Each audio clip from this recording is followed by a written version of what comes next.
As I was working on releasing and editing this presentation, I remembered an article which I wrote exactly 4 years ago with the title, "Who Knows What the Lord Might Be Telling Them Next?" I wrote this article in the middle of a mushrooming season of all kinds of false prophets declaring that God had anointed the former president of the US to be the new King Cyrus to save America and probably the rest of the world. These kingly, actually the messianic attributes of Cyrus, they were attributed to the former president, and still many are hoping that their prophecies will come true soon, were the same attributes a self-proclaimed prophet Vernon Howell gave to himself when he declared that he was David Koresh. Actually, the name Koresh and Cyrus have the same meaning and applying to the same Old Testament character, which then were deceitfully applied to both the former president and Vernon Howell. Today, I will share the story of mostly my encounter with some good people who fell under the spell of David Koresh more than 30 years ago, a spell that would lead them one step at a time ever closer to this fatal Monday on April 19, 1993, when over 80 people lost their lives in the fires of Waco. Although I will mention this more than once throughout the program, the reason I'm doing this program, and hopefully a couple of more on the related issues and themes, is not because I'm fascinated with the Waco drama, for I'm not, but to dig deeper and to ask some probing questions. And one of those questions would be, what leads a devout person or devout people to join a deviated ideology or a cult? In a TV show broadcast in the days of the Waco siege, Deborah Barnes, one of a few former Branch Davidians who left the cult prior to the catastrophe, was asked the same question. She was asked, what leads people to it? Are they looking for it? Deborah responded, you have to be. You have to be looking for something to go into that. You don't just happen to get from I don't care attitude to all of a sudden embracing it. I'm Tihomir Kukulja, and today we are all going to be a part of the story that will blow your minds. And the disclaimer is needed here this time. I will have to mention some names in my presentation. But my intention is not to demonize or to dehumanize those people in any way. After all, some of them were my friends. I have to mention some names for the purpose of authenticity. You need to know that this is not a fictional story, but a true story.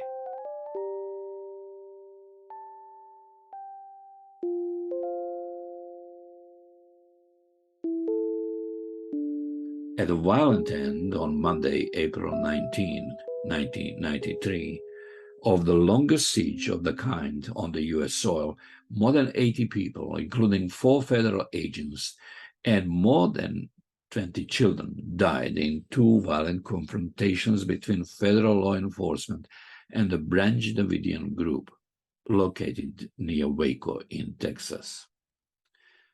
Debate is still going on if the deadly fire was caused by the Branch Davidians or by the FBI's action. Was it a tragic accident or deliberately set bloody outcome? Most of the living survivors today continue to remain loyal followers of David Koresh. They believe that one day they will see him return victoriously in the clouds of heaven to reign in Jerusalem over the entire world as the new King David. The more I read about Vernon Howell, known better as David Koresh, believed by his followers to be a prophet and the Son of God, the more I am disgusted by his controlling, deceiving, narcissist, and toxic personality. One wonders indeed, how was he capable of building a following of fanatically loyal people, willing to go as far as to surrender their own wives and daughters to him, eventually their lives too? Considering the perverse character of his teachings, and equally perverse, if not more, his lifestyle, one wonders indeed how was he able to deceive people with sophisticated levels of education. Some of them were teachers, nurses, business people, retired military men. Others were theology students, professors, musicians, artists.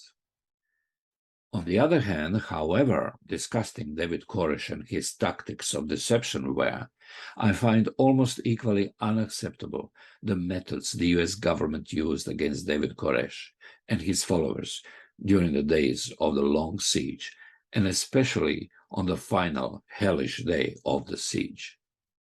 Their use of psychological warfare and excessive deadly force against a community of people looked more like an out-of-control war scene in some far-removed, war-torn country.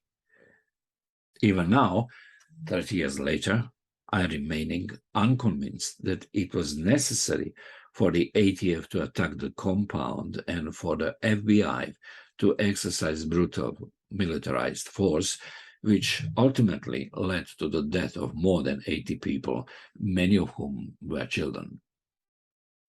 In the most recent Netflix documentary, Waco American Apocalypse, Glenda Gunham, a mother of a survivor, David Thibodeau, made her conclusion, with which I tend to agree. She said something along those lines. David Koresh had a power, and he knew how to abuse it. FBI had a power, and it knew how to abuse it. I do not consider myself an expert in the circumstances surrounding the Waco tragedy. My focus will be on people caught up in the cultish environment that led them across the line of no return. Some of the people who died a horrific death at the end of the siege in April 1993 were people I knew. They were my friends who had 5 years earlier embraced David Koresh as their prophet and Messiah. I remember them as good and devout people, in many ways not unlike many of us. Most certainly, they did not have criminal intentions. None of them joined the Branch Davidians cult because they were desperately seeking to kill and die in the pursuit of some violent apocalyptic adventure. Nevertheless, they all paid a heavy price for their gullibility and falling for a deadly deception. 5 years earlier, we studied together at Newell College in England, at that time a leading and sophisticated Seventh-day Adventist educational institution in England.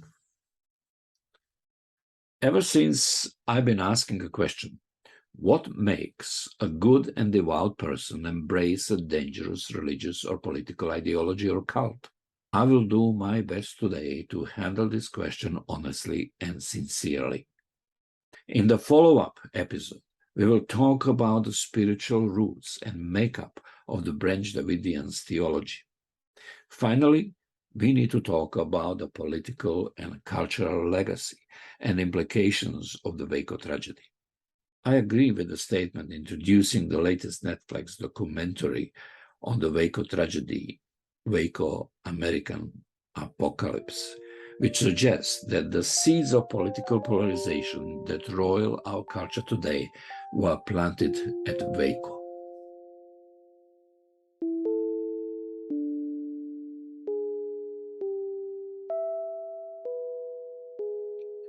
I first heard about David Koresh in the summer of 1988, so exactly 5 years before the tragedy in Waco. At that time, he was still known by his real name, which was Vernon Howell. Steve Schneider, Koresh's right-hand man and his liaison officer, visited Binfield, a tranquil English village close to the town of Bracknell. Steve was on a recruitment mission to England, and his plan for the summer was to bring the new truth about the prophetic and messianic call of Vernon Howell, which is David Koresh, to the students at Newell College.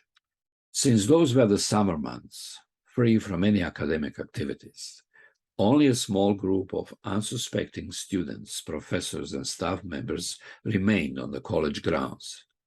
I was there too, working several summer jobs in anticipation of securing some income that would help me move on with my education. Steve Schneider used to study at Newell College too, 15 years earlier, but was expelled due to some behavioral issues. When the college administration realized that Steve did not come back to Newbold for a brief, nostalgic visit, which was a common practice among many former students, but that he was on a recruitment mission, they denied him the privilege of staying and evangelizing within the college boundaries. Steve was then welcomed into the home of a sympathizing staff member. The home of a college cook became his teaching sanctuary for a few weeks, and the base for all his outreach activities on behalf of David Koresh. For several weeks, a group of curious students, some staff members, and a few locals gathered every day in the late evening hours after they had finished work for the day to listen to Steve Schneider. His teaching sessions went on for many hours, reaching into the early morning hours of the following day. While initially most attended the meetings out of sheer curiosity, some were undergoing a steady and visible process of conversion. Roger Flaloken, a Newbold theology student at the time from Norway, was invited to attend Steve's Bible study meetings too. He described his memories of the meetings he attended in the following way. He said, "I was invited to listen to Steve Schneider. It happened in the late evening, going on for many hours. Schneider said he had new light on important biblical truths. He introduced himself as a messenger, a prophetic voice, preparing a group to meet the leader of the movement at a later stage. It was impressive to hear how he knew so many Bible verses by heart. He would talk and talk intensely, painting his picture of this important new light, always quoting the scripture to validate his claims. Questions from the listeners were not answered, but he said he would come back to them, and he never did. For me, it was frustrating that questions were not answered. It must have been after 2 or 3 gatherings I stopped attending. I also questioned the fact that we had to meet so late at night, going on till, well, after midnight. The rumor about the unusual visitor from Waco spread quickly. The fact that the overnight meetings lasted for many long hours every night, and that almost all attending went without adequate sleep, although each one of them had to work early the following morning, was a good enough warning for me that the cultic-style brainwashing was in progress in our neighborhood. One day, we heard that this new prophet, Vernon himself, David Koresh himself, had arrived with his guitar to harvest the fruit of Steve's labor.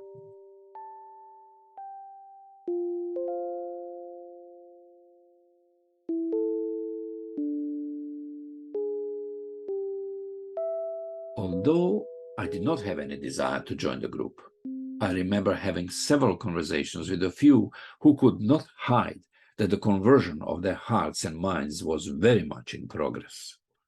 I was the most directly aware of a serious shift in belief in the life of a college friend, Cliff Sellers, a recent convert to Adventism. A video production project that we shared as a communication class requirement brought us closer a few months earlier. Even before Cliff met Steve Schneider and David Koresh, I knew that he had the exaggerated passion for the writings of the Adventist prophetess Ellen G. White. In the formative years of the Seventh-day Adventist Church in the middle of the 19th century in America, her dreams and her visions had a crucial role in shaping the identity of the emerging church. Since then, in traditional Adventist circles, she has been called the inspired pen, the Lord's messenger, the lesser light leading to the greater light, and the most often the spirit of prophecy, which was a misguided quotation from the book of revelation.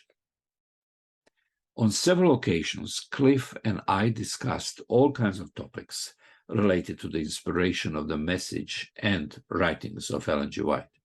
We were good friends who did not share the same conviction about the importance of the Adventist prophetess. Cliff was a good, modest, and humble young man who, in the writings of Ellen G. White, constantly sought to find more truth and more light. I believe he read her writings more than he read the Bible. Cliff Sellers was a genuinely gifted artist. In those days, he was painting a beautiful mural named Genesis, which was depicting the 7 days of creation and was placed on the front wall of the college science room. Whenever he worked on the painting, he would listen to audio recordings of her prophetic messages. He was deeply dissatisfied with his own spiritual condition and his own imperfections, as well as with the backsliding of the church. In the writings of Ellen G. White, he saw the truths that would elevate his obedience to the law of God ever closer to the perfection that had been eluding him all the time. In his eyes, the truth of God was progressive, and there was always room for the new light, granted only to his faithful remnant, to those who keep God's commandments and hold to the testimony of Jesus, and believe in the spirit of prophecy, which traditional Adventists still believe to be Ellen G. White. David Neal, a former Newbold student, remembers Cliff's spiritual restlessness very well from his own personal encounters.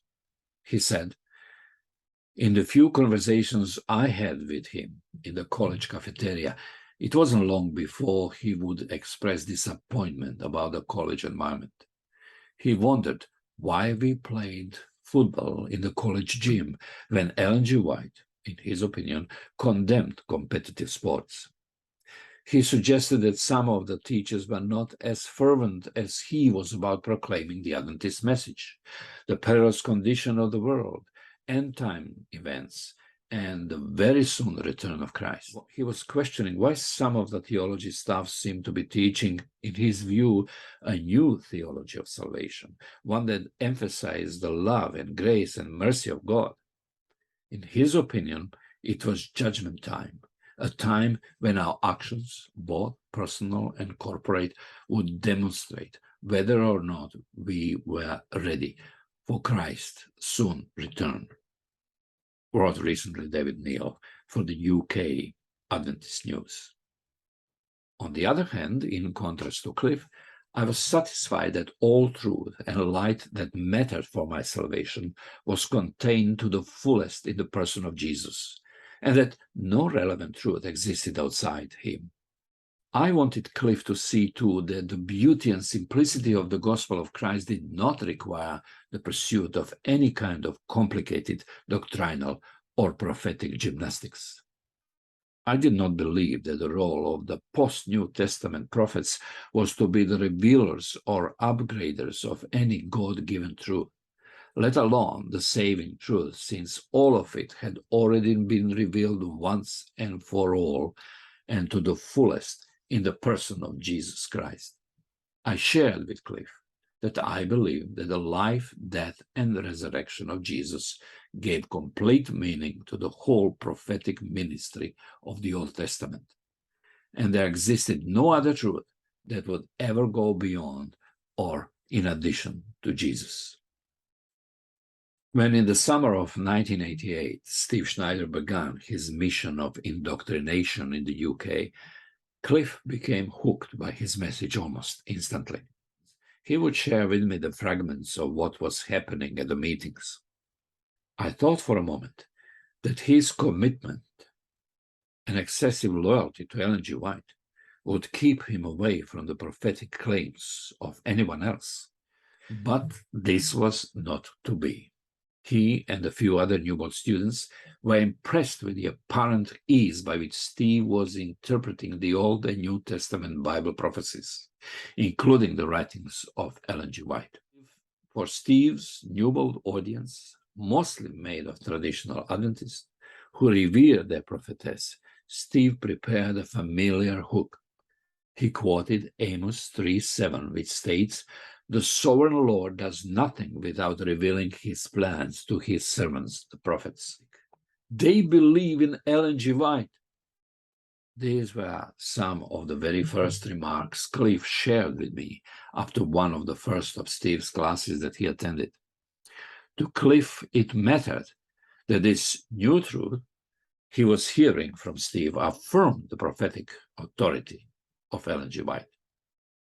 And Steve worked hard to impress the emerging disciples that Ellen G. White was very much revered by himself and David Koresh. For Steve, however, setting a common familiar ground was only a means of moving forward from a familiar place into new uncharted territory. He argued that if God handpicked Ellen G. White to fulfill a special prophetic mission in the 19th century, he certainly did not stop there. Steve reasoned that just as much as God appointed Ellen G. White as his special messenger, God had now chosen another inspired vehicle to upgrade his last message.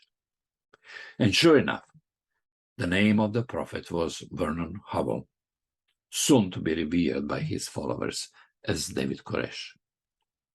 It did not take too long for Cliff and a group of other converts to feel reassured that believing in the prophetic mission of a new prophet would not contradict their faith in the prophetic gift of Ellen G. White, but that it would actually complement it.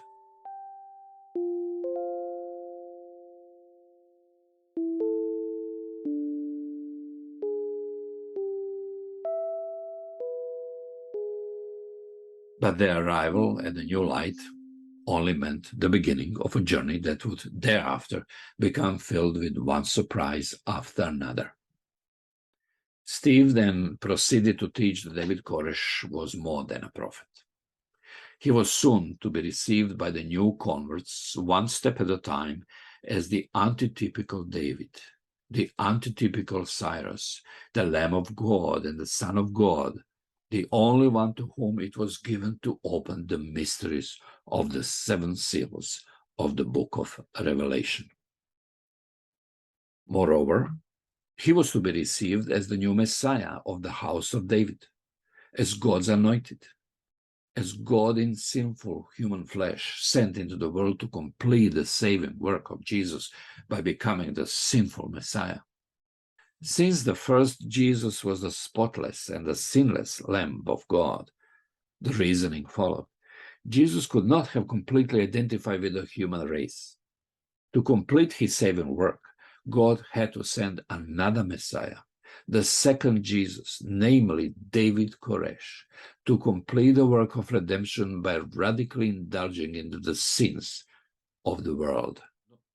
Salvation now required that one believes not only in the Jesus Christ of the New Testament, but even more so in David Koresh.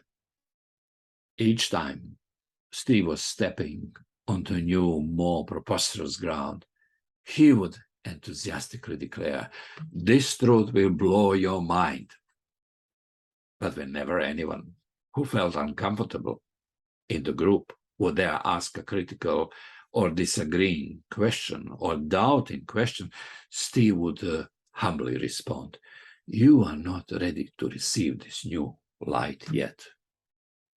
Consequently, one of the mind-blowing truths Steve delivered to the new converts was that David Koresh would have to marry many virgins to bring into the world a new race of God's perfect children, who will together with him reign in Jerusalem over the new world. Another mind-blowing truth, which I remember Cliff sharing with me, was that David Koresh, as the new Messiah, was going to be killed 5 years later, or in 1993, and that he was going to be killed by the wicked people, and like the first Jesus 2,000 years earlier, he would be raised from the dead 3 days later. As the summer weeks of 1988 were advancing, I remember that several of us who were concerned for the well-being of our friends caught up with David Koresh were warning them that their newly discovered prophet and Messiah was a charlatan, one of those false Christs whom the real Jesus Christ warned us against when he said, "Watch out that no one deceives you. Many will come in my name claiming, I am the Christ, and will deceive many." These are the words from the Gospel of Matthew, chapter 24, verse 4. Although all of us knew next to nothing about Branch Davidians at that time, what we heard about the character of Steve's Bible studies was enough to make us see the gravity of deception that was claiming the hearts and minds of our friends. We wanted to help them see that this new truth, as they saw it, was so preposterous by challenging them with questions like, what if David Koresh, unable to find for himself so many virgins, decides, under his divine inspiration, to make advances on your own wives? And this was happening at the time when David Koresh had not yet officially announced this new revelation, which came 1 year later. We also asked, what if on the day the wicked people decide to take David's life, your Messiah decides that all of you, his followers, would have to share in his sacrifice by giving your lives too? We were oblivious at the time that our cynical questions designed to wake them up from their intoxicated dreams were unintentional prophetic statements. But no question, no criticism, no joke could make sense to our friends anymore. They were sinking ever deeper in justifying the new teachings they were receiving from Steve Schneider, the ambassador of David Koresh. They would respond back, whoever said that we have received all the light? More is coming. We need to be open to receiving new truths. Why should we believe that Ellen G. White was the only one entrusted with the present truth?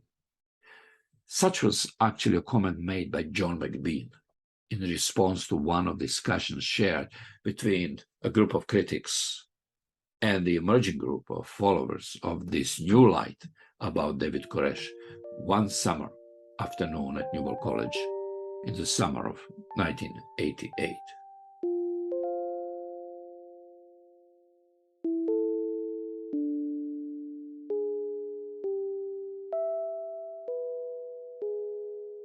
So by the end of the summer 1988, my friend Cliff and another two students, John McBean and Livingston Fagan, all of them advanced theology students, passionately embraced the new light.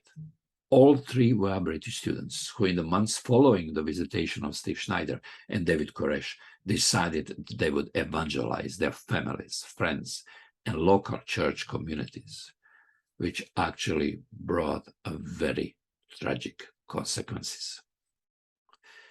Some who attended those summer midnight meetings listened to the advice of friends, or maybe on their own they came to a conclusion that they needed to break their connections with the new charismatic prophet and his teachings. Some of them did it immediately, some of them did it in the months to come.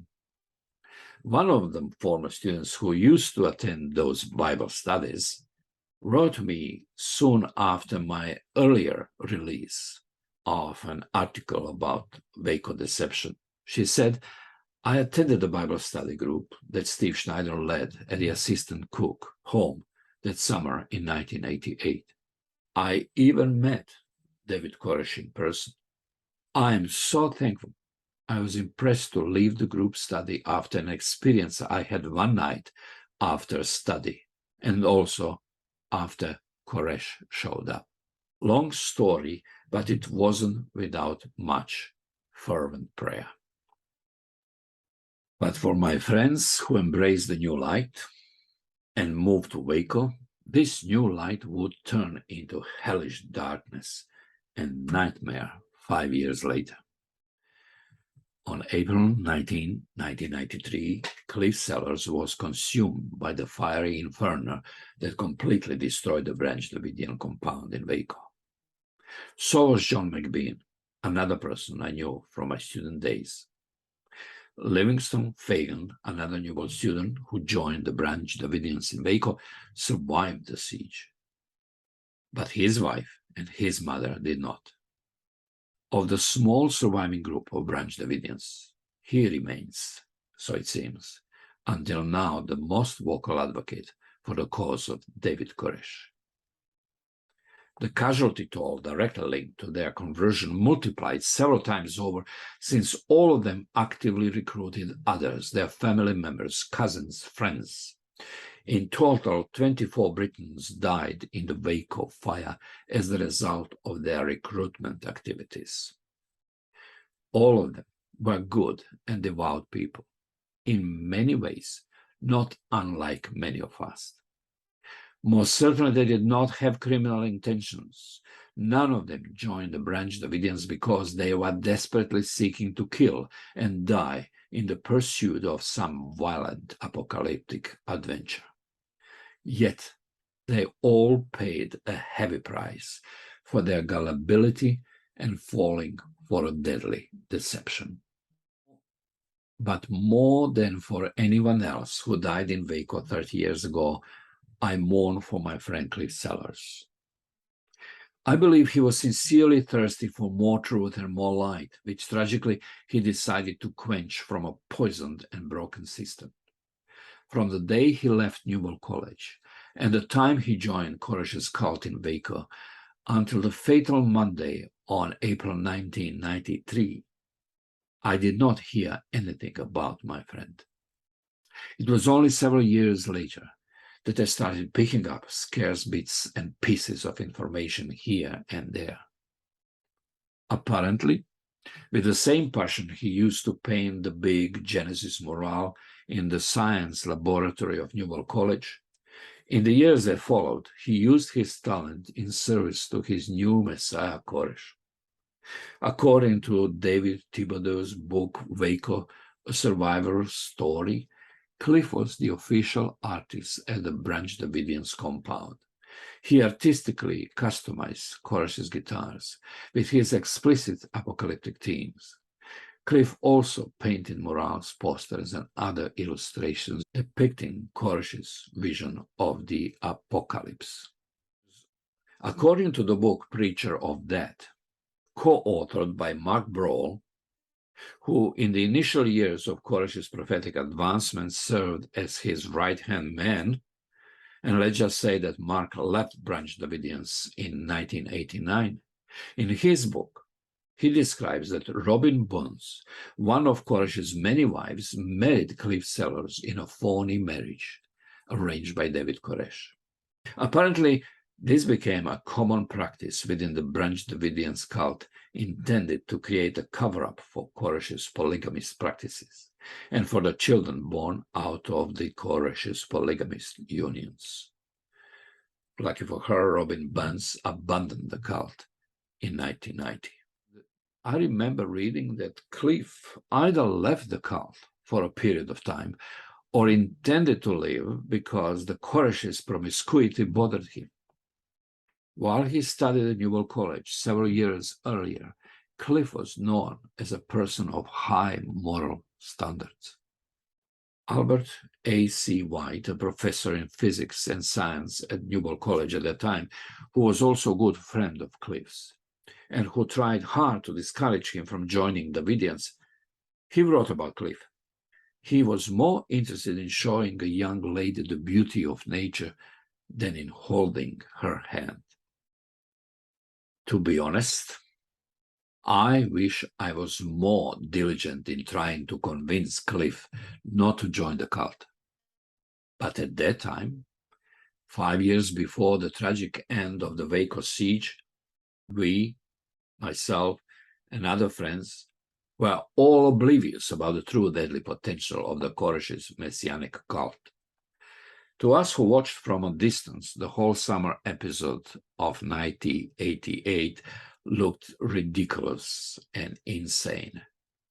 We saw our friends turning into some weird but harmless fanatics.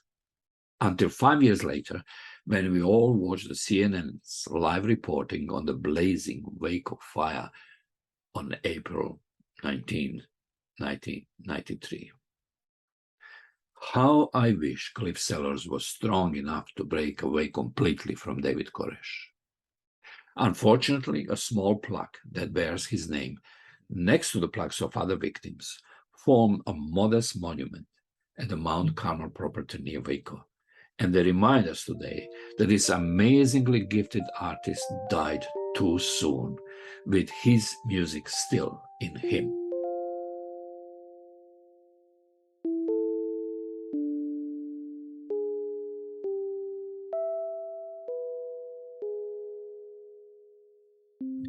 So, what could be some of the lessons that we could learn from this story that I've just shared with you? It is all right, friends, to be spiritually hungry and thirsty, but it matters how you go about satisfying your spiritual hunger. Jesus said to the woman at the well, "Whoever drinks the water I give them will never thirst. Indeed, the water I give them will become in them a spring of water welling up to the eternal life." We find those words recorded in the Gospel of John, chapter 4, verse 14. Jesus also said, "I am the bread of life. Whoever comes to me will never go hungry." Those words recorded in the Gospel of John, chapter 6, verse 35. What Jesus meant was that he alone and nothing else and no one else can satisfy our spiritual hunger and our thirst. We need to separate our legitimate spiritual hunger after Jesus from the urge to hunt for some new exciting truths, for some new exciting lights, for some new revelation or a new prophet. The message of the Bible is clear that there exists no other truth beyond or outside the revelation of Jesus Christ. The opening statement of the letter to the Hebrews states that in these last days, God has fully spoken to us by his Son. What does this statement mean? It means that after and outside Jesus, God does not have any new truth of relevance to be delivered or revealed to us. This also means that whoever would come after the redemptive work of Jesus was completed in his life and his death and resurrection, claiming to be the bearer of the new light or to be a prophet of significance or Messiah, that such a person was either an insane person or a con artist or a deceiver or a false prophet or even a false Messiah, definitely a liar. And about those kind of prophets and messiahs, Jesus warned. He said, "If anyone says to you, 'Look, here is the Messiah,' or 'there he is,' do not believe it. For false messiahs and false prophets will appear and perform great signs and wonders to deceive, if possible, even the elect. See, I have told you ahead of the time. So if anyone tells you, 'There he is, out in the wilderness of Texas,' do not go there. Or 'Here he is in the inner rooms of the Branch Davidian compound,' do not believe it." I just wonder if our friends who died in Waco, Texas, took those words seriously. Most of them would still be alive with us today. The New Testament writers also warn that in the final days of human history prior to Jesus' second coming, a mastermind deceiver, a false Christ known also as the Antichrist, will emerge, falsifying everything the true Christ represents and stands for. And he will deceive many people, including millions of those who profess to be the followers of Jesus. Most likely this will be the last Satan's attempt to deceive, which by then has been perfected by many trials and errors on his side. David Koresh was yet another one of his experimental testing exercises. Apparently, there are at this time at least 7 self-declared messiahs, with some following who are claiming that they are Jesus Christ. I have to say that I don't have any sympathies towards the late Branch Davidian's deceiver David Koresh. But my heart goes to the deceived young men, women, and especially children who paid the ultimate price for following Koresh's deception until their deaths. And I do empathize the most with the friends I knew personally whose lives ended in the fiery furnace on the Mount Carmel in Waco, Texas on Monday, April 19, 1993. And as I continue to wonder how come they were so gullible and how come they were not able to see through the deception once they had encountered it, I'm being reminded of the millions of Christians who are professing to be born again today and who are falling today for all kinds of deceptions, not unlike the one embodied in the teachings of David Koresh 30 years ago. Too many Christians today enthusiastically are following militant forms of Christian nationalism, Christian supremacism, and Christian dominionism. They are believing that even they would need to take up the arms to help Jesus to hasten his coming. They want to be on the right side, fighting against the enemies of God. They are following obnoxious, hysterical proclamations of the multitudes of self-proclaimed prophets and apostles and deliverance charlatans. Too many have blended their Christian faith with all kinds of weird conspiracy narratives and New Age narratives. We have to ask, are they not falling for the same kind of deception, but on a much larger scale and potentially with much more deadly outcomes? My friends, this is going to be the theme for another soon coming podcast.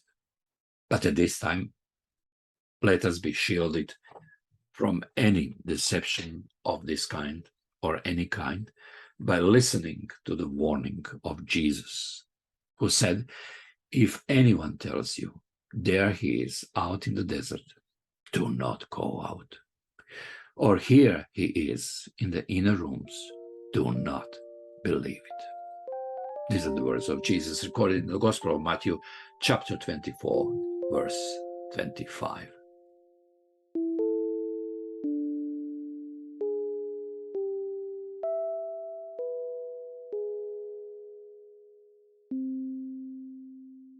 And now just a few words about our next program. I'm planning to move from this story, and I'm trying to enlarge it and ask the question which I would like you to think about even at this time. Where was this urge to crave after the new truth, new light, present truth, and call it as you wish, coming from? Because all of them, my friends, suffered from the same feature. They were craving for more truth.